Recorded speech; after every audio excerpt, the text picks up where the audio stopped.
Let's look at some DTFT examples. First, the ideal low-pass filter. The ideal low-pass filter is equal to 1 or 0. Let's see, equal to 1 from minus omega c to omega c.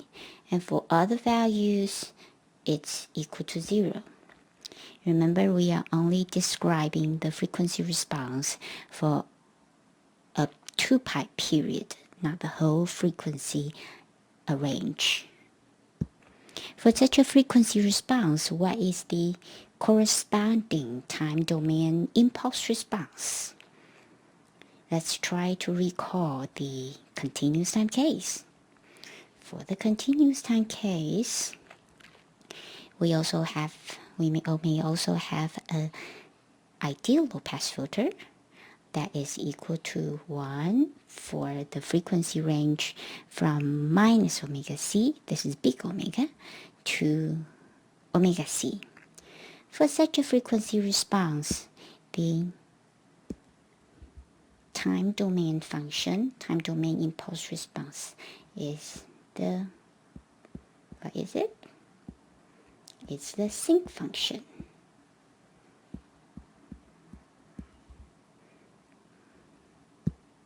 So what would it be for the discrete time case?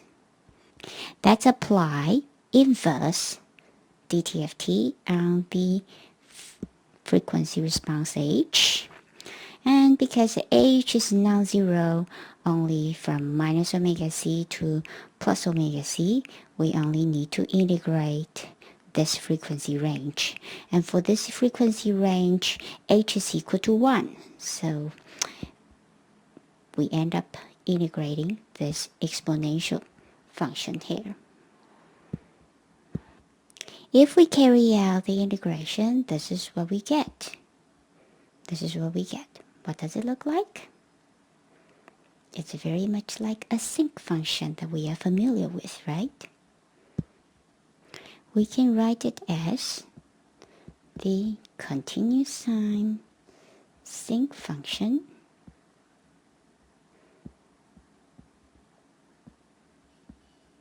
but it's evaluated at integer n. So for the discrete time case, the impulse response of the ideal low-pass filter is actually samples of the continuous time sinc function.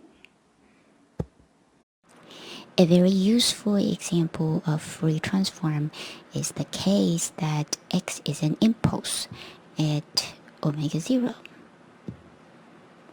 Say this is omega 0, and here we have an impulse, and the height is 2 pi. It will be clear why we added a height 2 pi in a minute. And we use the notation that the continuous variable, when the variable is continuous, we use the notation delta c as opposed to delta m. So whenever you see omega delta c, that means that this is a impulse with a continuous variable. Bear in mind that we are describing the Fourier transform for only one period, and we plot it for only one period. If we are to write it down for the whole thing, it would have been 2 pi omega c, omega minus omega 0, and a repeat every 2 pi. So it would be a summation of a whole lot of impulses at different places spaced by 2 pi. This is what you will see in the textbook. Now, what is the corresponding time domain sequence for such a Fourier transform? Let's try to recall the continuous time case. When we have an impulse in the frequency domain, what do we have in the time domain? Impulse in the frequency domain corresponding to an exponential function in the time domain, isn't it? So let's see what it is in the discrete time case. We apply the inverse Fourier transform, and x is omega minus omega 0 e j omega n d omega. The 2 pi goes away, cancel off with the 2 pi of impulse. Now what do we have here? An impulse, function of omega, and a function of omega, a product of a function of omega and an impulse. Let's try to recall what this product is. We have a function f of t and an impulse at t equal to t0. When we multiply these two functions together, ft and the impulse together, what do we have? What do we have here? It would be, still we get an impulse. At t0, it would be all 0 except at t0. At t0 is an impulse. So the function is now the product becomes an impulse. But now it carries the height of the value of f at t0. Now if we come back to the expression here, we get the impulse is still here, but now the value of this function at omega equal to omega 0 will be extracted. Now we have two terms here. This term, the second term here, it does not depend on omega anymore. We can pull it out. E j omega 0n, it does not depend on omega anymore. So we are left with just this one. And when we integrate the impulse function, we get, what do we get? We get 1. So the result is the exponential sequence with frequency omega 0. So this is what it is. Whenever we have a exponential function, we have an impulse in the frequency domain.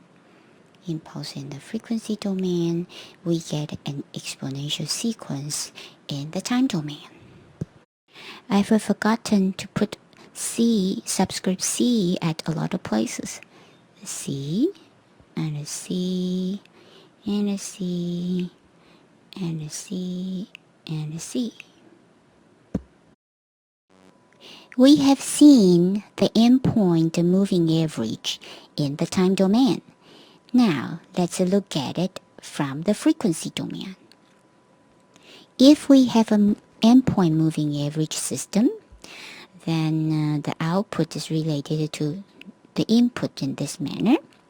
It's the average of m input samples, and this is the impulse response of the moving average system. If we plug in the definition of the Fourier transform, this is the Fourier transform of H.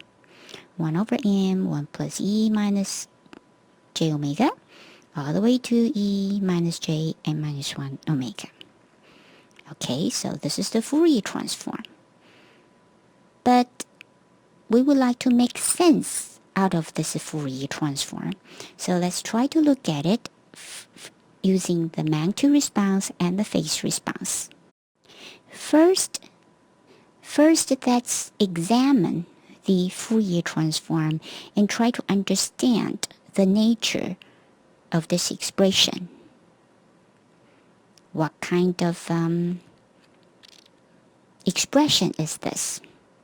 This is look like a series, isn't it? It's a geometrical series. It's a geometric series, and it has a common ratio of e minus j omega. So using the formula for geometric series, we have xe j omega in this form. At the top, at the numerator, we have a minus e minus j m omega. And at the bottom, we have a 1 minus common ratio. Right now, it's still very hard for us to see what the magnitude and phase would look like. So let's rearrange it to some form that we can have a feeling of. For the top, let's pull out half the angle. Here we have e minus j m omega. So let's pull out half of that, half m omega minus half m omega. And at the bottom, we also pull out half of this. So it's e minus j omega over 2. So on this side, we would get ej m over 2 omega minus e minus j m over 2 omega. And at the bottom, we have something similar. And now on this side, we see that we have a sine function. You have a 2j sine. And at the bottom, we also have 2j sine. And we rearrange the angle to get this one. So in the end, we get hej omega, 1 over m, and a phase term, and the ratio of 2 sine functions. From this expression, it seems still not straightforward to see what the magnitude and phase would look like, right? So let's look at one example. For example, m equal to 4, we plug in m equal to 4, we get 1 over 4, e minus j 3 over 2 omega, sine 2 omega over sine omega over 2. Now we have the magnitude response. The phase term will go away, so we are left with this is ratio of 2 sine functions here. Now, if only we can plot the ratio of these 2 sine functions, we take the magnitude, we should be able to see what the magnitude of h look like. So if we want to see the magnitude, the phase, we just look at this term here. We just look at sine 2 omega over sine omega over 2. So first of all, we observe that it's an even function. So if we know the part omega is positive, then we know the part that omega is negative. Okay, we know what sine 2 omega look like, right? So this is a sine 2 omega. It is a periodic function in omega, and the period is pi. So this is 1 period. And we also draw sine omega over 2. Sine omega over 2 is a periodic function in omega as well, but the period is 4 pi. So from 0 to pi, it's only a quarter of a period. Now let's take the ratio of the 2, and then we should have a picture of this function. If we divide sine 2 omega by sine omega over 2, it should be okay everywhere else, right? Because we have a sine omega over 2 here, everywhere except one point. Which point? The point that sine omega over 2 is equal to 0, right here. What can we do? Well, we can use L'Hopital rule to get the ratio at omega equal to 0.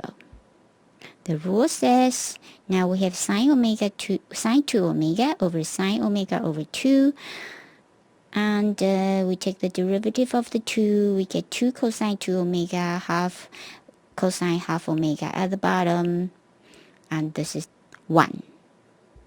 So the ratio of these two at omega equal to 0 is equal to 1. Now we are ready to take the ratio of the two. And one thing that we observe is that we have a one lobe here and the second lobe. And after we divide it by sine omega over 2, it's an increasing function. So this lobe will get divided by a larger number. So in the end, we get a lobe like this. This lobe will be smaller than this. And right here, it becomes 1 instead of going to 0, like here. So this is what the ratio of the two look like with a scalar of a quarter. The magnitude, we simply take the magnitude of this figure and we get the magnitude response Ch omega absolute value. We flip this negative part to positive, then we get the magnitude response. How about the phase? We know this is what H is, and this is the magnitude, and this is the phase term right here, right? And for phase, we would have this term, E minus J 3 over 2 omega. This is the phase term. So do we have everything already? That's all? We still have this one, right? This will also contribute to phase when it's negative, like here. So now we have a phase. It's basically this 3 minus 3 over 2 omega right here. But when sine 2 omega over sine omega over 2 is negative, we will get an extra pi.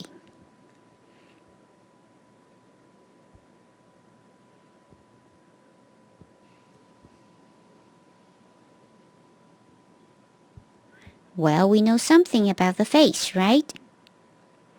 Because Hn is real in time domain. So what does that tell us about its phase response? Its phase response will be an odd function. So if we know the part between 0 and pi, then we know the part between minus pi and 0. So here we are. It's minus 3 over 2 omega. And it should continue on like so. But from half pi to pi, you get an extra pi. So it's lifted up by pi right here. And then continue on. That's for the part from 0 to pi.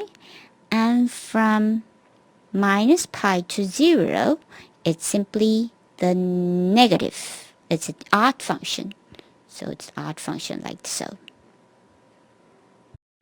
Now let's use the frequency response of the rectangular window and see how it can help us to understand the output. For example, when our input is an exponential function ej pi over 2n, then we know the output is simply ej, the same exponential function with an extra term scalar, hej at pi over 2. And we know hej at pi over 2, right? Hej omega at pi over 2. It's right here. It's equal to 0. So we immediately see that yn is 0. Although we have an input that continues to come in, the output is always 0. Another example. Suppose x is the exponential function with frequency pi over 3. Then we know the output is also an exponential sequence with the same frequency. But there is an extra scalar, the frequency response of h at pi over 3. Let's plug in pi over 3 to the frequency response, this is what we get. A quarter, and EJ, 3 over 2, pi over 3, and the ratio of the two sign. Working on the number, this is what we get. The value of h at pi over 3 is j square root of 3 over 4.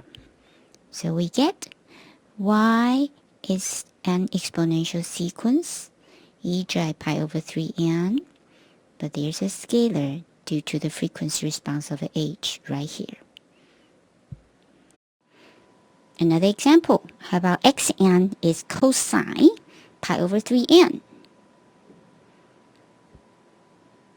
In this case, what can we do? We can split it into two exponential functions, right? And for each exponential function, we know the output, so we will be able to know when the input, the output, what the output is when the input is a cosine. We will leave this as an exercise. Now let's look at the frequency response, the magnitude response of the rectangular window for a general M. For a general M, this is what the magnitude response will look like. So it's again the ratio of a two sine function, and then we take the magnitude and then we get the magnitude response. But the only difference is now this top, the sine function at the top is m over 2 omega.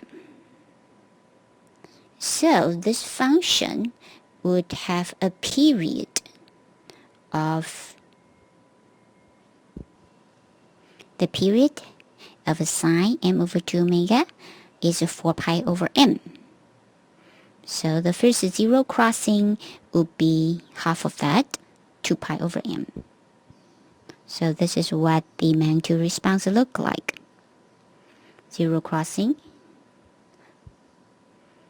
at 2 pi over m, and the next one is a 4 pi over m, and so on and so forth. And we can see that this is the main lobe. The others are smaller lobes. The main lobe, the biggest lobe, has the zero crossing would be 2 pi over m, and the other side would be minus 2 pi over m. So when m gets larger, so we get a more average of the input samples in the time domain, then this main lobe will be narrower. So we can observe that when m increases, hn is wider in time domain, but the magnitude is narrower.